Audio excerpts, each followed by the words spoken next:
L'orage gronde dans ma tête, ce n'est pas celui de la colère. Ô éléments de la terre, à genoux sur le sol, mes mains ressentent les vibrations de la source éternelle. Terre, air, feu, eau, dans mon corps tout y est, des plaies ouvertes de mes expériences, mon esprit danse avec les blés. Allongé sur le sol, je suffoque. Le système est un monstre au visage pâle, dont les yeux de la tentation se trouvent dans la paume de ses mains. L'une d'entre elles vient de me tirer une balle. Je suis ici, couché sur le sol. Les brumes argentées viennent me chercher. Je suis étrangement en paix, car ces brumes, voyez-vous, représentent la confidente de mes secrets. Mes yeux écarquillés vous plantent le décor en vue inclinée.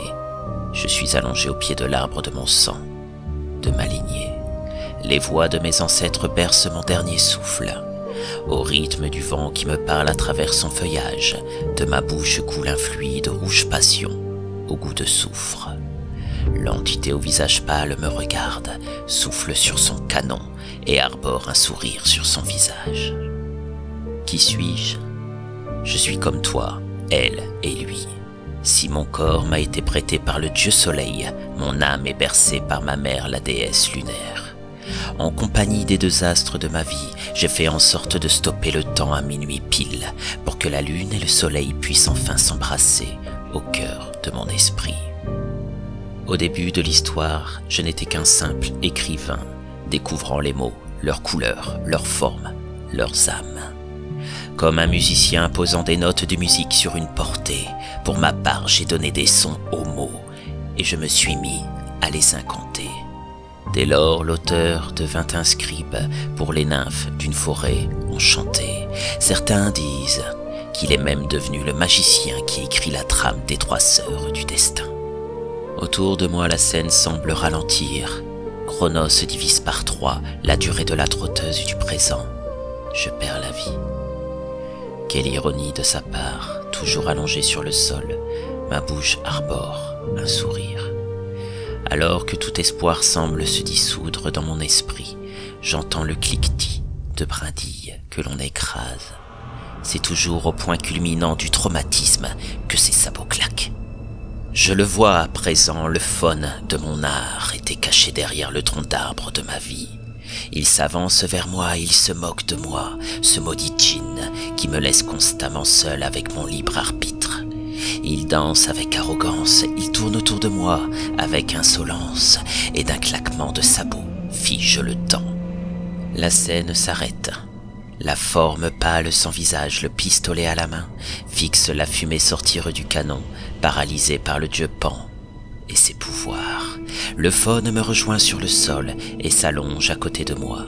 Comme il le fait depuis 40 ans, il commence à me faire la morale. Tu es dans un bien triste état, encore une fois. Ah, mon éternel enfant, qui aspire à voir à quoi ressemble la fin à chacune des balles qu'il se prend.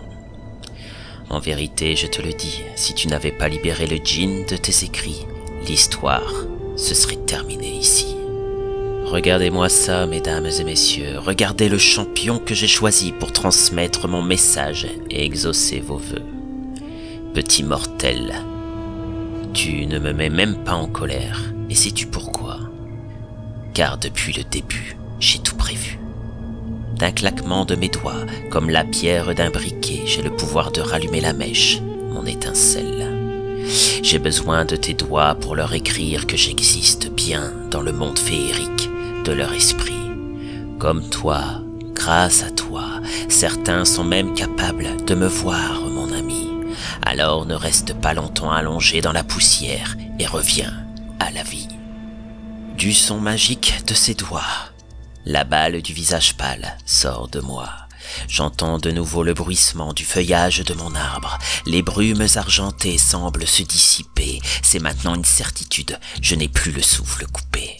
L'entité pâle, sniffant avec arrogance la fumée de son pistolet, regarde stupéfait mon corps se redresser.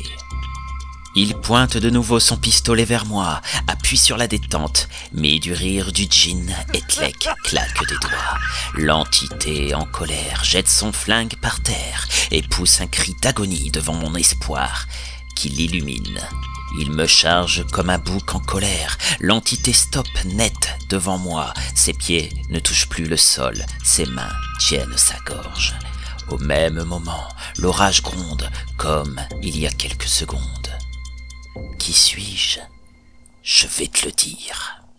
Je suis toi, elle et lui.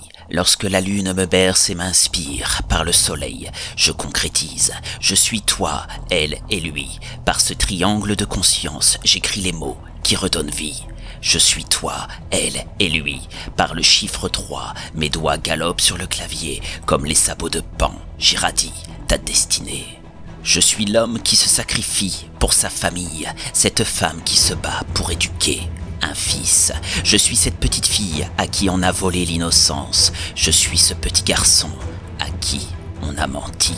Je suis ce peintre qui tente de te donner un visage sur la toile pour mieux te combattre. Je suis l'image du temps qui passe, la trotteuse du présent qui te fait face.